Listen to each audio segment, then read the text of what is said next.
sur Europe 1. Et donc, madame, à 18h23, vous écoutez Benjamin Muller. On la salue. Benjamin. Bonsoir Laurent, bonsoir madame. Absolument. C'est le zapping radio-télé. On a parlé beaucoup de balles jaunes, il faut parler de ballons maintenant, donc de foot. Et oui, notamment des sélectionneurs. Quelle pression ça doit être d'être sélectionneur de l'équipe de France. Canal+ leur a consacré un documentaire hier soir. Chacun raconte le job. Raymond Domenech, par exemple, révèle comment il a appris, lui, qu'il était nommé. J'ai eu l'appel du président une demi-heure, trois quarts d'heure après la naissance de ma fille. Ma femme m'en veut toujours. Et je répondais au téléphone pendant qu'elle était en train de souffrir et d'accoucher. Oui, c'est sûr que ça fait une grosse journée. Dans ce doc, on découvre aussi à quel point les sélectionneurs d'avant, on va dire ceux avant 98, étaient quand même plus cool. Exemple, Michel Hidalgo qui accorde une interview en ramassant des champignons dans la forêt. Entraîneur de l'équipe de France, et ramasser des champignons, c'est compatible? Oui, bien on est toujours à la recherche de bons éléments. Donc vous voyez qu'il y a une similitude.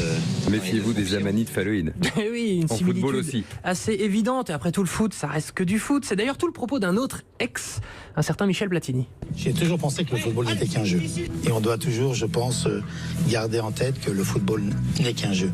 Michel, un jeu? Vraiment juste un jeu, le foot? Le football n'est qu'un jeu. Un jeu très important.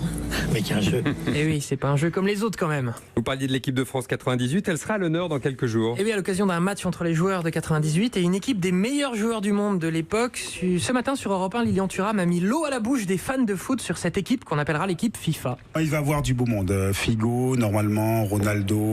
Ah oui. Roberto Carlos aussi, je crois qu'il sera là. Alors, si vous n'aimez pas le foot, ça ne vous dit rien, vous vous en foutez peut-être un peu. Et si vous vibrez foot, à l'inverse, on vous annonce que le Père Noël va venir s'installer chez vous. Un autre nom ? J'espère qu'il y aura Edgar Davids. Je dis j'espère parce qu'en fait, avec les joueurs, on sait jamais. Ils vous disent oui et parfois.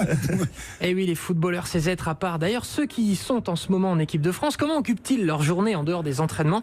Cyril de la Morinerie a demandé au milieu corentin Tolisso ce qu'il faisait donc de son temps libre. Un classique de la littérature qu'il faudrait peut-être lire, car il prend ces temps-ci une dimension toute particulière. Oui. Le deuxième sexe de Simone de Beauvoir. Ouais, il relit Simone de Beauvoir après l'entraînement. Ah non, on s'est gouré, ça c'est Jean Lénaf, on s'est gouré, ça c'était François Bunel. Non, Tolisso le vrai, il fait quoi de ses journées ? Je joue à la PlayStation avec mes amis ici. Ah oui, là on y croit tout d'un coup un peu plus. Bah alors vous jouez à quoi ? Faites-nous rêver. En ce moment Fortnite, un peu comme tout le monde. En ce moment c'est que Fortnite. Un peu comme tout le monde, Laurent, vous jouez à Fortnite ? Bah hélas, mais en même temps je suis pas sélectionné en équipe de France non plus. Ah, c'est pas faux. Si j'ai bien compris, c'est un jeu où vous êtes un survivant sur Terre et vous devez lutter contre des zombies, ce qui motive sans doute un peu plus que Simone de Beauvoir avant un match. À part le foot et les jeux vidéo, quoi de neuf sur Roland Garros, puisque nous y sommes ? Évidemment, j'ai allumé France Culture ce matin, ça débattait sec de notre bon Roland Garros chéri dans des termes très France Culture. Roland Garros ressemble à une simulation du monde qui tournerait sur un oscilloscope.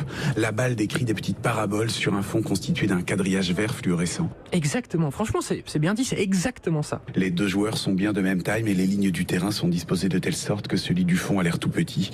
Oui, c'est vrai ça aussi que celui du fond a l'air tout petit, sauf quand c'est Nadal, même au fond, il a l'air plus grand.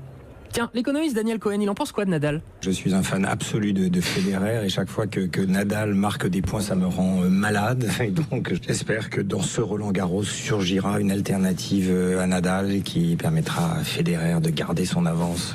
Alors cette alternative, on la cherche. En tout cas, elle n'est pas du côté français. Un peu le cafard cette année pour les fans de tennis français. Après, encore une défaite, celle de Caroline Garcia tout à l'heure. Évidemment, regardez ce qu'ils en disaient il y a 2 heures sur RMC. On comptait beaucoup sur Caroline Garcia, mais bon là. Alors on va suivre la fin du match de Caroline Garcia face à Angélique Kerber et puis on y reviendra à 17h30. C'est vrai que ce serait moins sympa Roland Garros. Du coup, le mot de la fin à ce propos sur Nicolas Canteloup. Le suspense était insoutenable tout le week-end. Les Français vont-ils nous faire honte ou vont-ils juste nous faire pitié ? Eh bien, on a eu les deux, bravo.